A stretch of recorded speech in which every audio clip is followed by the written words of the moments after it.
The report is available outside at the reception desk and also in the hallway as well. So let me just ask you, if I may, a few questions. And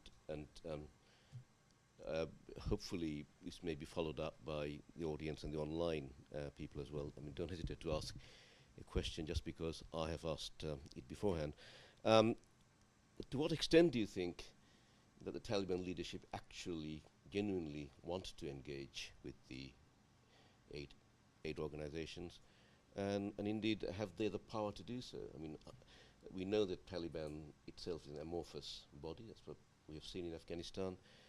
So just how much traction is there between the leadership and the foot soldiers, in your view?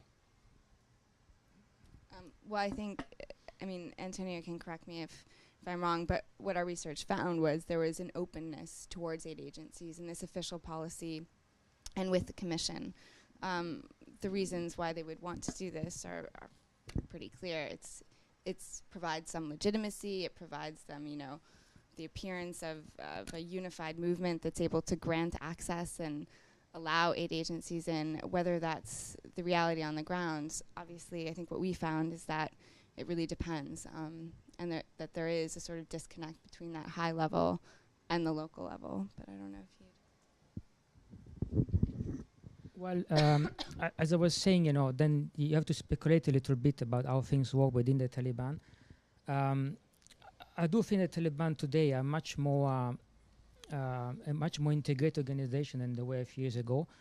That doesn't resolve all the issues, mainly because there is a divergence of views, I would say, between the civilian shadow government of the Taliban and the military government of the Taliban. So the military commission seems to have stronger control over the command in the field than ever before. But of course, the interest is, you know, fighting the war essentially. So it's like, think of the difference between, you know, Ministry of Defense and DFAD in the UK. You know, so there is some divergence of views and of interest between the two components of the Taliban structural control. And that's why I think, you know, when you look at the civilian structure, in a sense, it's clear in what they say, you know, and we've seen this in another research we're doing on schools. They're quite coherent with what they say at the different levels, but then the military commission comes in, and when they say, well, you know, they are killing a lot of our commanders, we have to do something about it, we have to retaliate.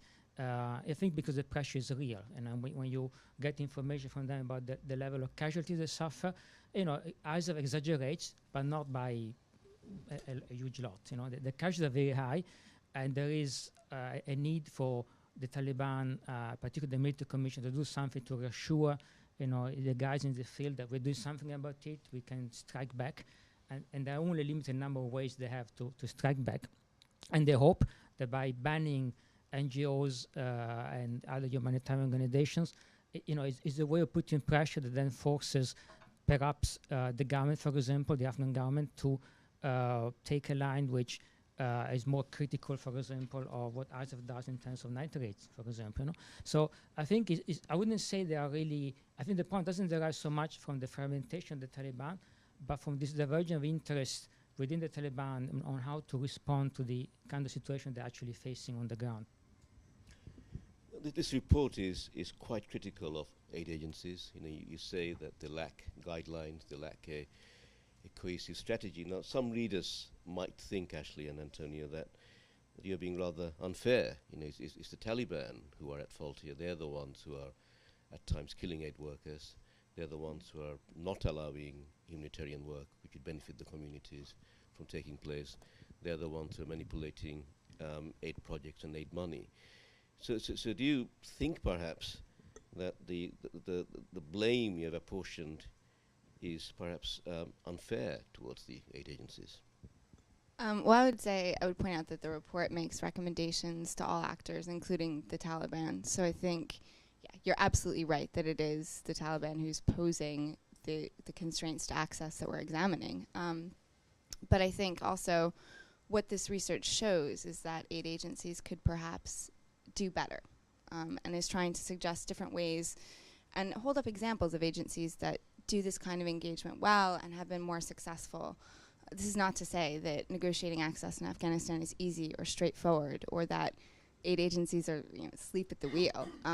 It's incredibly difficult. It's getting more and more difficult, and I have a great deal of empathy for that. But I just I think what the report really looks at is what strategies and tactics work well, which strategies and tactics and approaches could perhaps be ultimately more dangerous in terms of transferring risk or undermining access, and tries to, the whole aim of the project is to really try and help aid agencies understand how to do this better and in a safer way for their staff and for communities. Do you think, just a quick follow-up, do you think the agencies are taking this on board? Do you think they're addressing the problem now?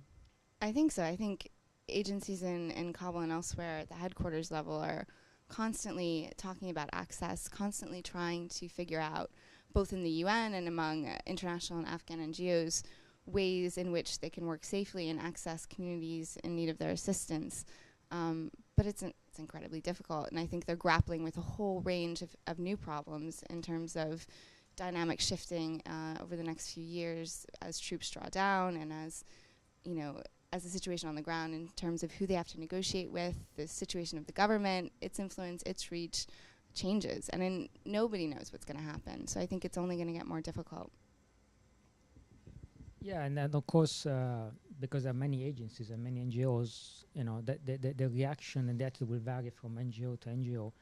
And we have to distinguish between the criticism that elders or Taliban will make of NGOs, which we report, but of course we don't necessarily agree with it, And I think the criticism that is on the authors is quite mild.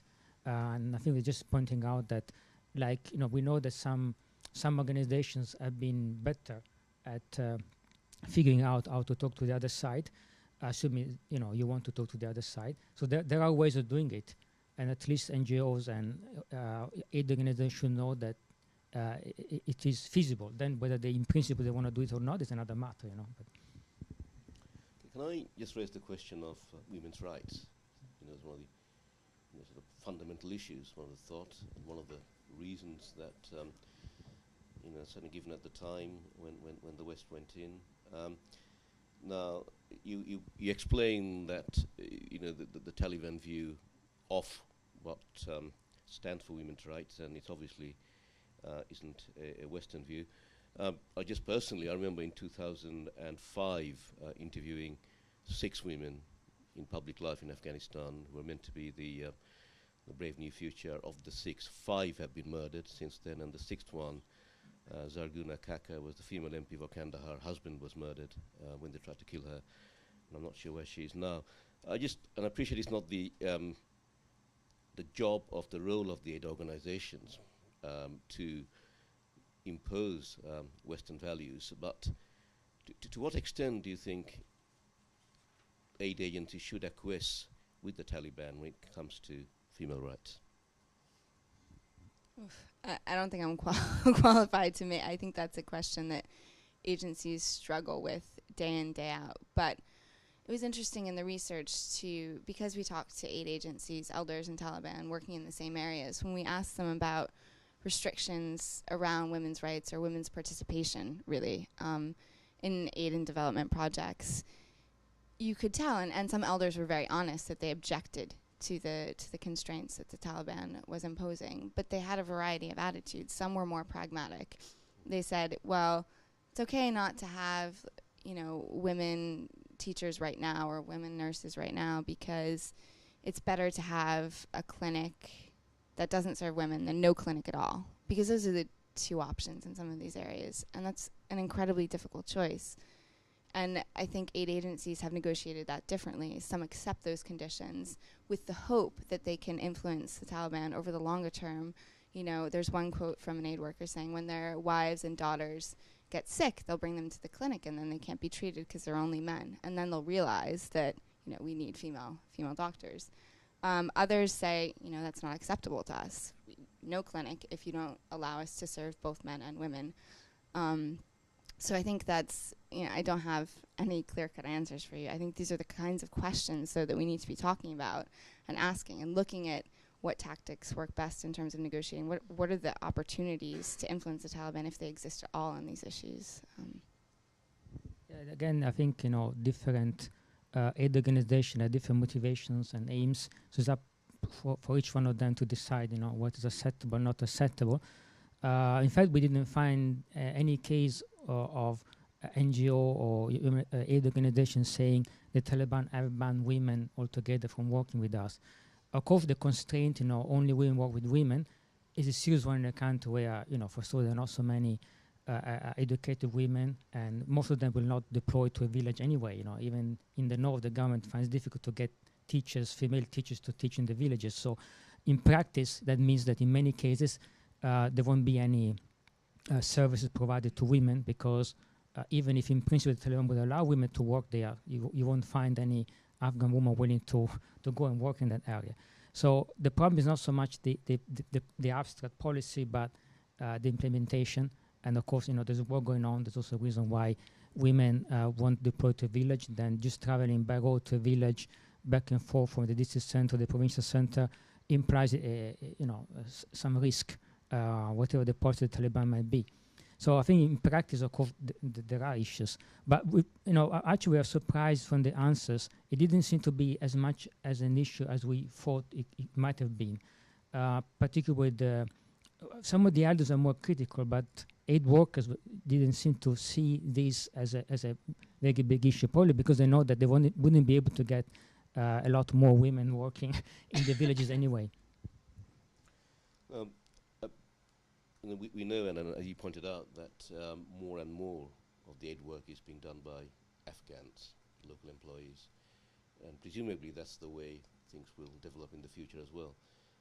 What are the obvious advantages, but what are the problems this may cause, and also are they being asked to take unacceptable levels of risk? Well, the majority of international aid agencies in Afghanistan, their employees are predominantly Afghan, and there's a huge, that is kind of the way it should be. These are the people who know their country best, who should be making decisions about it, who should be leading programs. But there are two separate things there. There's sort of the remote management and the sort of pulling back from certain areas without sufficient guidance and oversight and support to Afghan employees at the very local level, who are often from these communities, and as we were talking about before, likely to be more susceptible to threats and intimidation, and actually, likely need support from either more experienced senior Afghans or internationals, whoever it is. I don't think we would question that Afghan aid workers are playing, an incredibly important role in the future of their country and things like this, and are capable of doing that. I think we're just questioning in terms of some of the assumptions that, Afghans are better placed to do this, or that, internationals face a high level of risk in doing this work, therefore Afghan is always better, or that it's risk-free for Afghans who know their communities well to work in them. That's not always the case. And just pushing agencies to question some of their assumptions around that. Yeah, in Kandahar, actually, outside Kandahar city, you won't find expatriates working in aid organizations. Already, it's been the case for a few years now, and even in Kandahar city, there are very few left. And this is becoming the trend countrywide. So definitely, that's the direction where things are moving. Fortunately, now there are many more educated or skilled Afghans than in 2002. So it's more feasible for sure than it would have been in 2002. Of course, in some areas like health, etc., there might be a price to pay. It might be that the number of services that can be provided will have to decline accordingly. But it's not something that a humanitarian aid organization can do much about. So, I can ask, perhaps turn a bit towards the positive aspects of this. In your research, can you perhaps tell us, what did you come across in the field which is working, and why is it working when other efforts may have failed? And can you perhaps give a couple of examples of things that you have found which are working? Yeah, I think there was, particularly in the South, sorry, excuse me, particularly in the South, we came across aid agencies, both national and international, who were pursuing structured engagement. So engaging with the Taliban leadership through their official policy, engaging with local commanders. And in some cases, I mean, one agency was sending women in a southern province, an extremely conservative southern province with strong Taliban influence, to college in Kabul. I mean, and it had, you know, half of its sort of vocational training and professional training students were women, which is unheard of. And they had a really long established presence in this province and were able to do really good work. We're trusted by communities, we're trusted by the government, we're trusted by the Taliban. So it, you know, there were really positive examples, and I think really inspiring examples of what is possible under extremely difficult circumstances. And can these be sort of models that can be followed, or do you think, you know, because of the variance in local dynamics, you know, you can't really impose that as a blueprint? No, I think, you know, I'd be hesitant to say anything's a model in Afghanistan. What we found is that it really varies from village to village, from province to province, from region to region. And the agility of different agencies to employ different strategies to be able to adapt to changing circumstances. I mean, that's the ideal model, that you'll be able to do that. But it's incredibly difficult. So I would hesitate to suggest that there's any one model that always works all of the time. Yeah, I mean, part of the problem is that those NGOs and aid organizations that are able to do this have years of experience, and also they're known to the other side, so trusted. Then it might be difficult and might take time for other organizations would try to follow the same path to, you know, to accumulate the same level of knowledge. We understand there's not much in terms of exchange of views within the NGO community or teaching each other how to do it, in part because of course they compete for funding as well. No? So that's an issue where some NGOs that have good access are not so willing to teach the others how to get the same level of access, because then they would compete for the same projects. Yeah? So, so that means that any newcomer or any organization that is willing to change its relationship to the other side might take a while to figure out how to do it, and also in the process might make mistakes. There could be also dangerous mistakes. You know, so. May I just raise a matter of law? I'm quite curious. With the various counterterrorism legislations in place at the moment, mainly by the US, but other ISAF countries as well, how do aid workers actually stand in talking to the Taliban? I mean, are you actually, even by talking to them, breaking the law?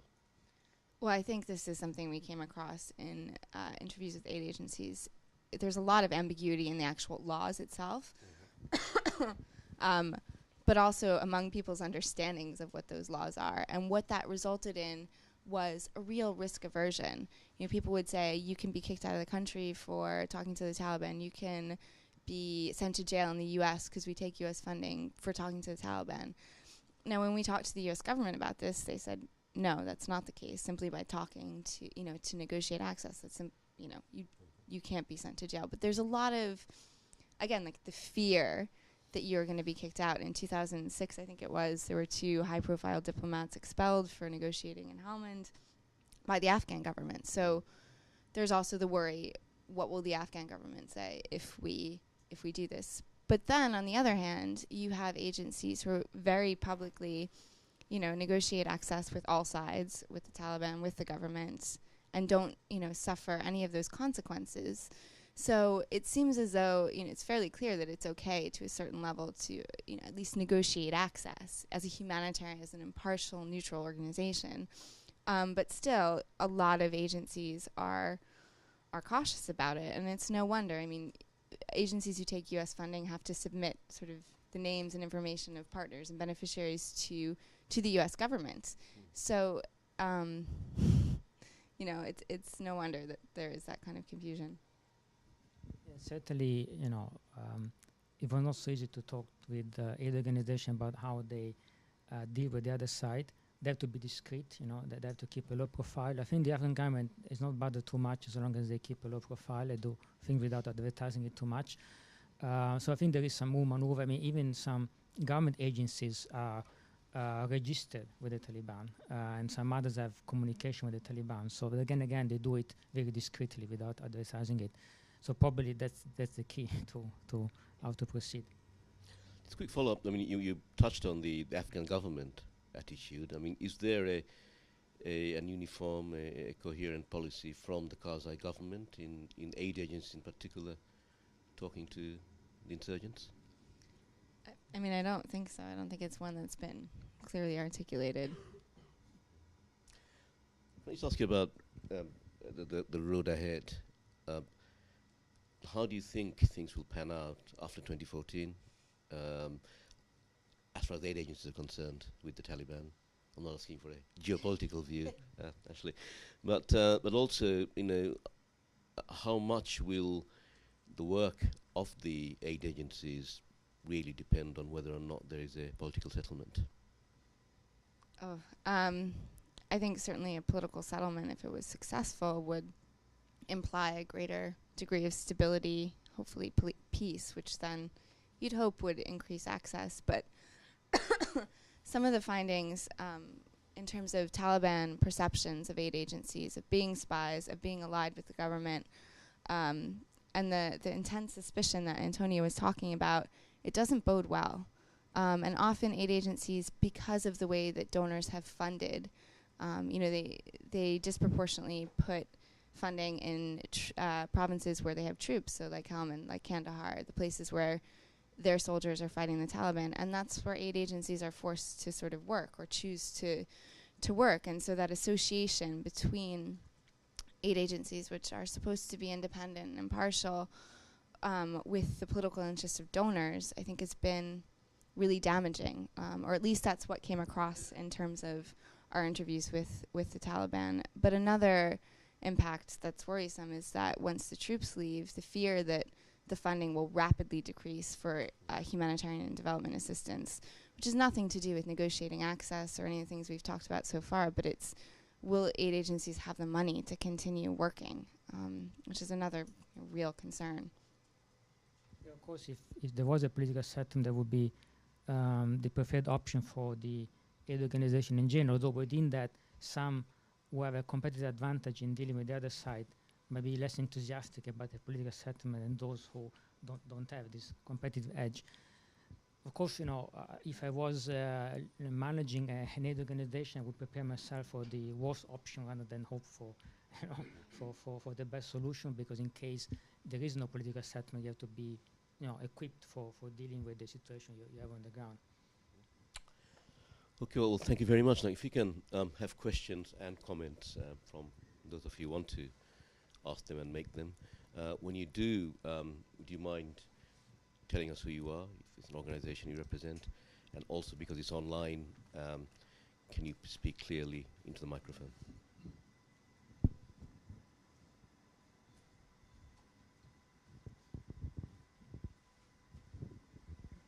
Hello, Mona Sadek from ICRC. Thank you both very much for this report. It's extremely substantive and very interesting. I think what is described in terms of the changing nature of the security environment, the increased challenges, and also very much the fragmentation of the opposition is something which resonates very much with the ICRC. And I was interested, Antonio, in how you, in a way, downplayed that as being a challenge as opposed to the sort of traditional civilian shadow government versus the military presence within the armed opposition. And I would like to ask if you saw or if you were told about shifts over time from aid agencies in reporting the challenges that they've had over access over recent years, because from our perspective, we are encountering now a fairly recent decrease in ability to access, and this is something that's very much concerning to us. And then my second question is in terms of the recommendation to governments and to donors, and I was interested, and following up on the last question from the chair, in whether you thought about taking your recommendations further in challenging the counterterrorism policies, not just adding clarity to them. Thank you. Well, on the shifts, yes, the elders in particular, because it's difficult to find Taliban commanders who have been in their position for long enough in a particular place to be able to tell you, they did all this fluctuations. Some of them were, but most of them have been in their particular job, in their particular place for not for so long, also because many get killed in the process. So, but the elders remembered quite clearly periods where dealing with the Taliban were much easier, particularly when the Taliban were essentially in full control of most of Kandahar. So before the famous surge, the Taliban being in full control were more self-confident and easier to, it was easier to talk to them. There was no much concern on the Taliban side at the time. The night raids were not much of an issue. So at that time, things seemed to be easier and better from the point of view. And I think it's part of the message of the Taliban, When we are in charge, we are softer. If you challenge us, if you push us, then things get complicated for everybody, not only for us. So I think yes, since 2010, and particularly in 2011, things have been getting more difficult with the Taliban. They've been pushed out from these areas that were controlling around Kandahar. They're still present, meaning they have an underground presence in most villages, enough to, threaten and intimidate. But of course, it's not the same as when they were roaming around, they were in full control not so long ago.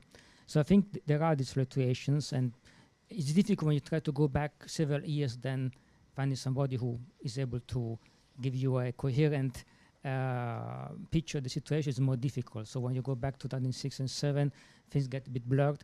But my sense is that there have been fluctuations over time, and that was related to the wider military situation in particular. And of course, there have been probably some shift within the Taliban as well on certain issues.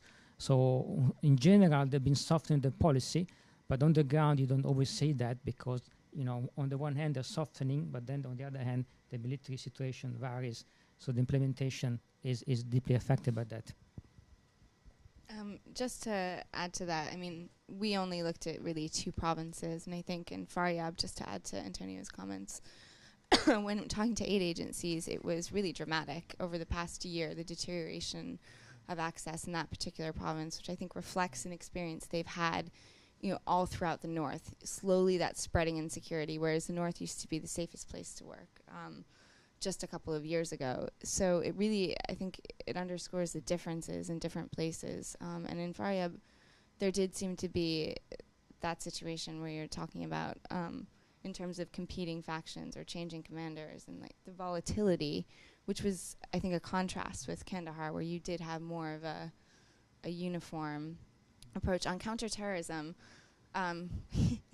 HPG here at ODI has done a lot of work on counterterror restrictions, and we tried to draw upon that. But what we found striking in Afghanistan was when we talked to U.S. officials, and this was before May, when I think Haqqani was now listed, a U.S.-listed terrorist organization. There were the Taliban was not a listed terrorist organization according to the U.S. government. No branches of the Taliban were. And so it was really paradoxical that you talk to aid agencies and they'd say, well, it's against the law. It's against the U.S. law. Well, it's not against the U.S. law. So I think greater clarity might be one step, at least in Afghanistan, because it doesn't, it's not meant to apply. Now, of course, it does. It does with Haqqani. Ideally, repealing those restrictions, not only of the U.S., but of Australia, of other countries who do have fairly prohibitive, in theory at least, counter-terror restrictions would be the best way to go for humanitarian action. I think in Somalia and in Gaza in particular, you've seen devastating consequences of these restrictions. But you also encounter, when you talk to governments about them, incredible resistance to doing so. So it's a question of, when we make recommendations, what's actually feasible versus what would, help improve humanitarian access, what is in line with international humanitarian law and humanitarian principles. Thank you very much. Your question? Okay. Hi, I'm Sandrine from MSF. I just want to say also we find the report very interesting and very timely. Certainly, it touches on a lot of issues that we've struggled with and in public and in private. And in particular, I think it's very interesting you're highlighting the pressures on Afghan nationals and the kind of trade-offs with the remote control management. And that's definitely something we're discussing within MSF, not only in Afghanistan, but in Somalia as well and other places. And certainly in Afghanistan, we've opted not to have a remote control model, partly because of that. I mean, I just would take some issue with your greater areas for further engagement with this issue about coordination and sharing information. I mean, you are somehow presuming that all NGOs are following the same objectives, and actually that's not the case. I mean, some NGOs have very firmly put themselves on the side of the Western alliance. I mean, even going so far as having public campaigns saying, let's consolidate the gains of the last 10 years, right?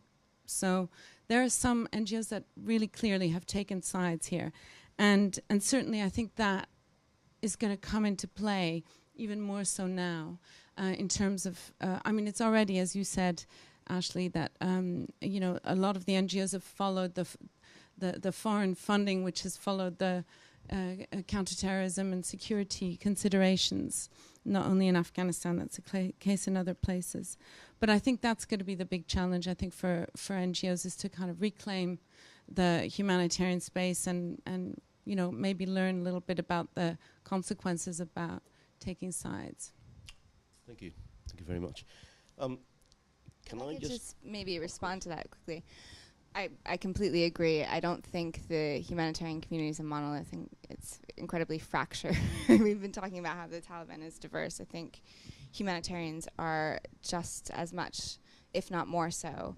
But I do think there's opportunity among like-minded NGOs or UN agencies to have that kind of confidential, discreet discussion about these things.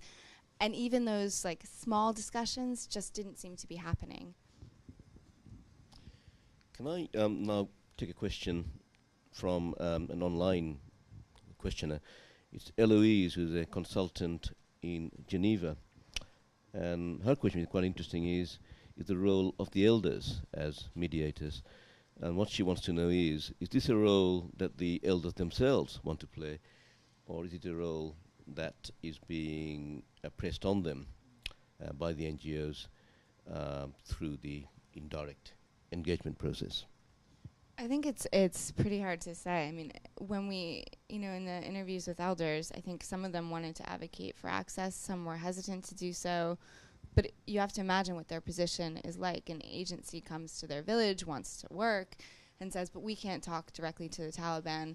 You guys have to do it for us, or however that happens. I think there might be some situations where the elders feel they're better positioned to talk to people whom they might know rather than an outsider, and they play that mediation role. But I think, you know, from the quotes and the interviews outlined in the report, it's an incredibly difficult one. You know, this is often the only source of assistance they're going to be getting. They have no schools, no healthcare, they have no roads, or whatever it is, and someone's offering to help. You're being put in an incredibly difficult position. Even if you do feel that you're able to mediate, the consequences, that quote before, you know, if anything goes wrong, we suspect an NGO of spying, we punish the elders. And as Antonio outlined, suspicion, you know, it's not a fair trial, what happens there. So I don't know if you'd have...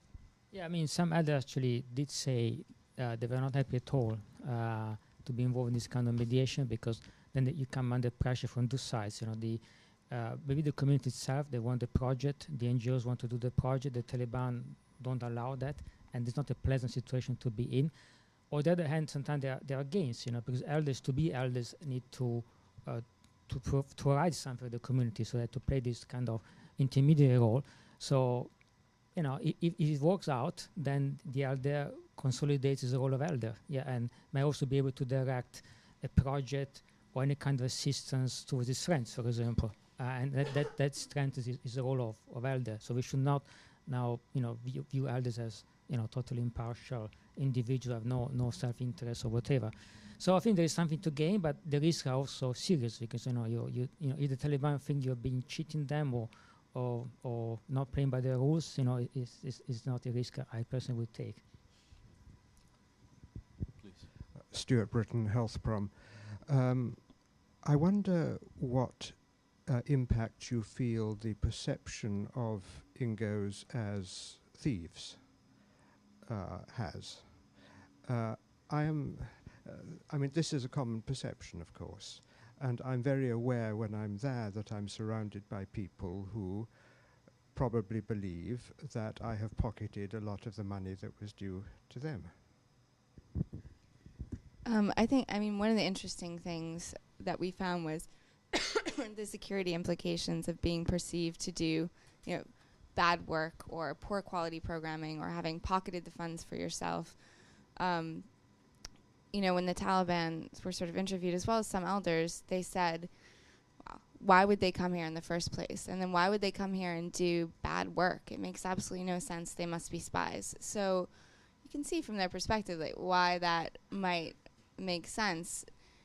Of course, we all know development, humanitarian work in Afghanistan is incredibly difficult. There's sometimes a lack of oversight because of security constraints, and sometimes projects run into problems, or there is poor management, there is corruption. That's certainly an issue, but undeniably, though not always, and perhaps not as much as the Taliban might think. It's true that these allegations are very common, although people then will distinguish between different types of organizations, who steals more, who steals less, and there seems to be an assumption that everybody has to be on the take somehow. Therefore, it might not be such a big issue, as long as they don't take too much. I think this allegation exists against everybody, even against the Taliban. The Taliban pride themselves with being, non-corrupt, but we have a lot of allegations about particular individual commanders or even people high up in the ranks all the way to the leadership who are alleged to be, making money out of NGOs or whatever. So, and then difficult to say, to what extent there is any truth in these allegations, probably some truth. But I think this is the kind of environment where, these rumors, these conspiracy theories are basically, are part of the environment. So I think there's nothing else to do except live with them. And, you're not going to dispel those. There's no way, I think.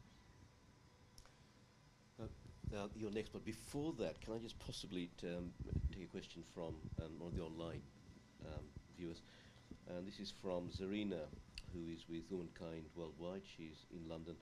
And what she wants to know from the panel is, what kind of impression do they have, or how much of an impression do they have, that the Taliban actually have traction to negotiate away equal rights for women during the political transition process? This is not directly to do with aid agencies, but interesting question nevertheless.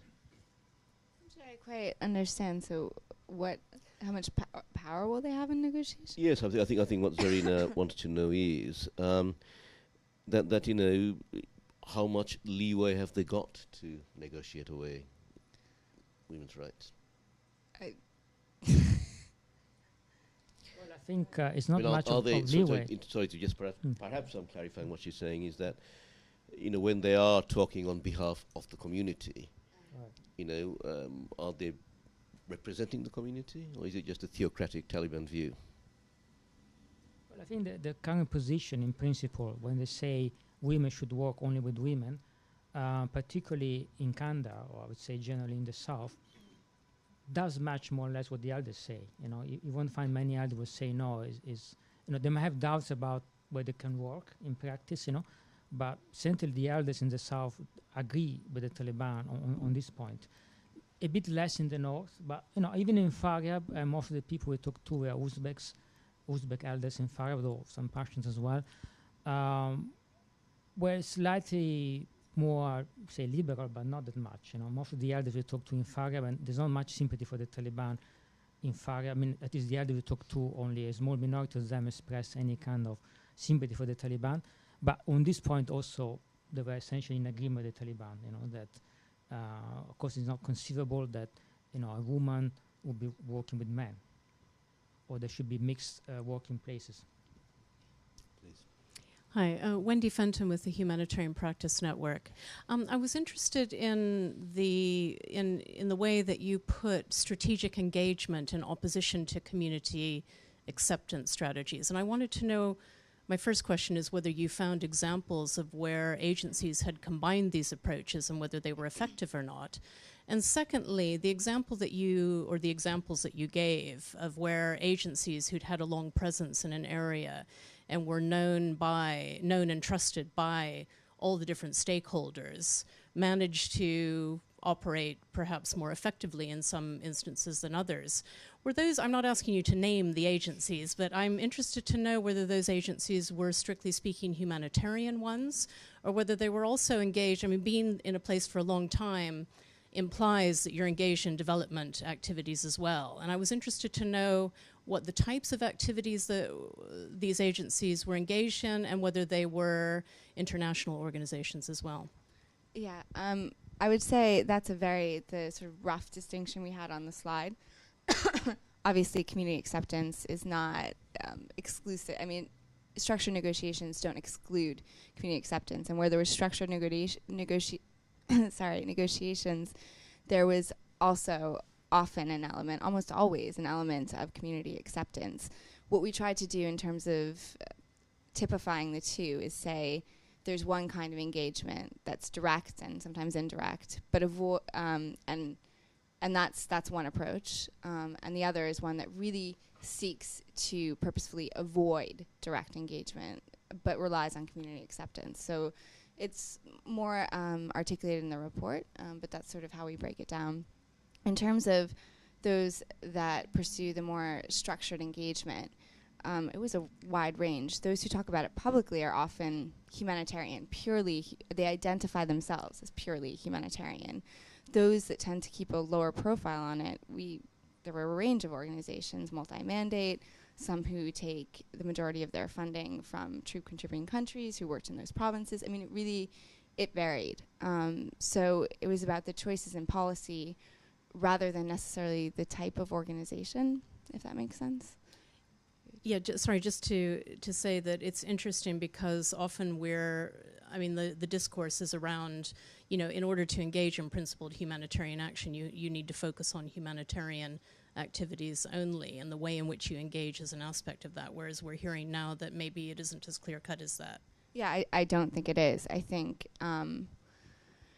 what you do in practice on the ground, whether or not you follow the principles of particularly impartiality and neutrality on the ground, is what shapes perception, is what shapes access.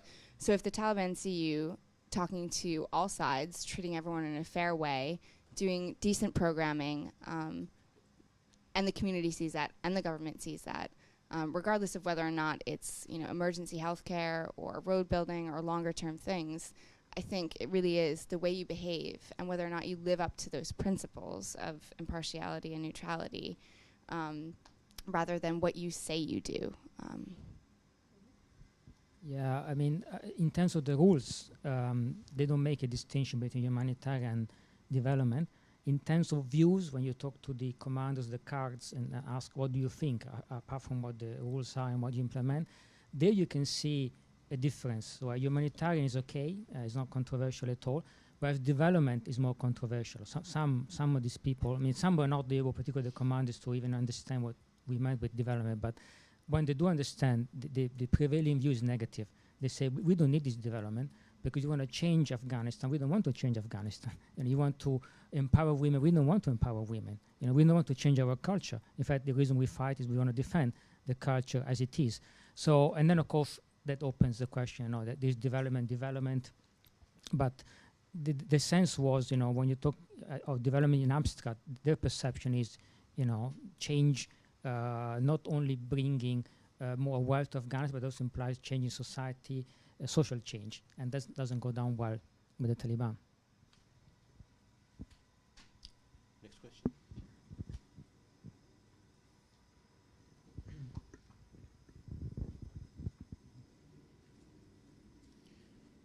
Can I then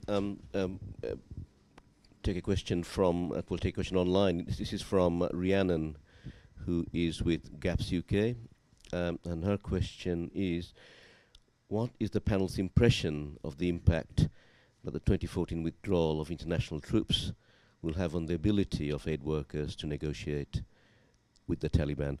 I know that you both touched on this, but perhaps you can sum up what do you think, or what you foresee will be happening. I think it depends on the security situation on the ground. We talked about whether or not there's a political settlement. Obviously, if there's some degree of stability, it will be easier to have access. But it was interesting talking to aid agencies about this, because this is one of the things that we asked, and some felt as soon as the troops left, it would become easier. There was a sort of attitude of good riddance. They're getting in the way. In some areas of the south and the east, they said that they had more security issues with international and Afghan troops or with Afghan local police or whoever, security forces, than they did with the Taliban. But that's not always the case. I mean, there are wider implications of troop withdrawal in terms of, security, politics, funding, and everything else.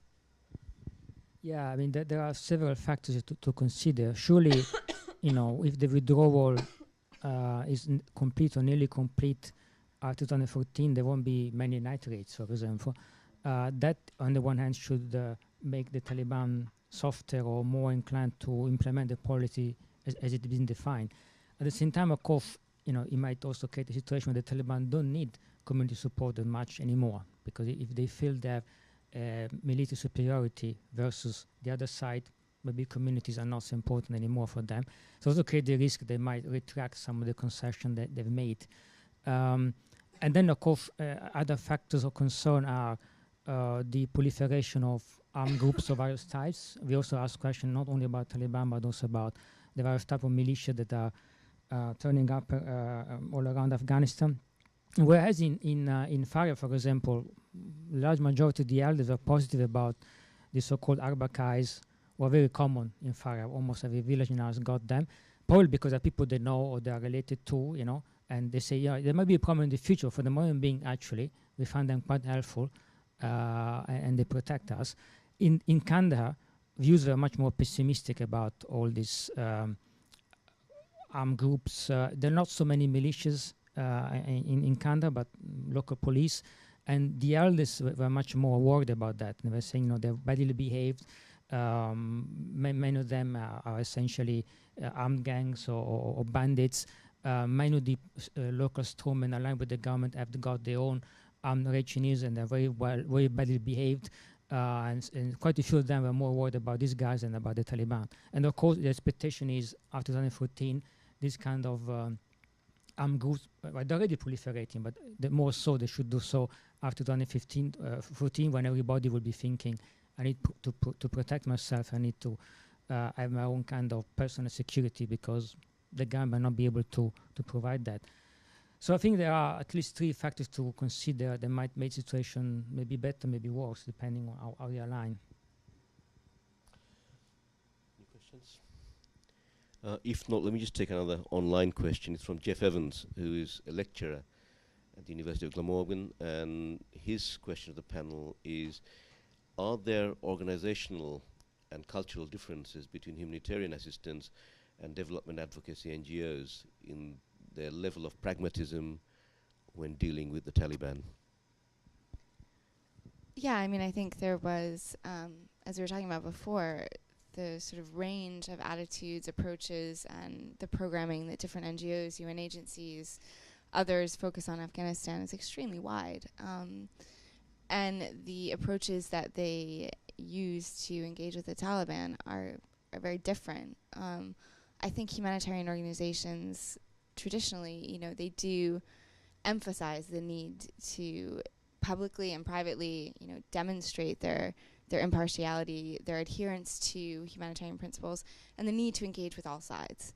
And that's sort of the traditional distinction. Whereas in development work, I think what happened to a lot of multi-mandate agencies, both humanitarian and development, they were in a position after 2001 where it was post-conflict. And so humanitarian principles did not seem to be the prevailing factor. That didn't inform their approach, because they were supporting the government, they were reconstructing the country, they were, working with troop contributing countries and taking their funding to, reconstruct Afghanistan. Well, when security starts to deteriorate, it becomes very difficult then to realign yourself as a humanitarian organization.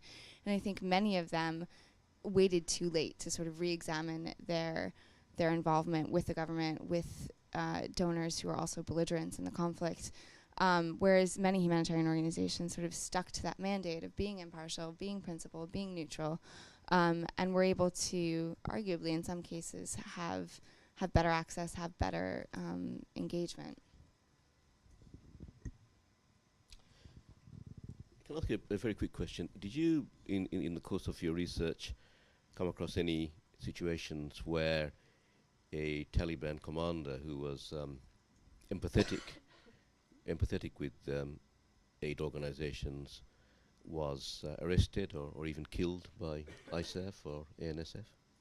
I mean, we didn't specifically look at that. I mean, we certainly... You didn't come across anything like No, we didn't sort of... I mean, we talked to the people who we talked to. There was, I mean, not to say that there wasn't any empathy or sympathy with humanitarian organizations. I think in the report there's a good example of a Taliban commander in Faryab's, talking well about a UN agency because his father had worked there, or this and that. So, but we didn't specifically look at that. No, I think there were a few also in Kandahar, particularly local Taliban, particularly in areas where the Taliban are not very strong. So some areas south of Kandahar, like Dand, Spin Boldak, these areas where the Taliban exist, but they are, they have small pockets of influence. They tended to be more positive about NGOs, sometimes even very appreciative of them. But we haven't tracked, first of all, the interview was done not so long ago, and we haven't tracked these guys down to see whether they're still alive, they've been arrested or killed. My sense is that, to us it doesn't matter whether you are friendly with the aid organization or not. When they do their targeting, if they think you're important, they look at how wired you connected are with other Taliban commanders. On the basis of that, they decide whether to take you out or not. So I don't think they consider that aspect at all. Yeah, and I think ISAF's been fairly clear that, to aid agencies, that it doesn't matter. I mean, they have their targeting strategy, and that's it. Well, are there any more contributions, questions? Well, if not, all that is left is for me to thank Antonio and Ashley for what I found in a fascinating discourse, and also the report itself is very interesting. And thank you for your comments and questions from the floor. They were very interesting too.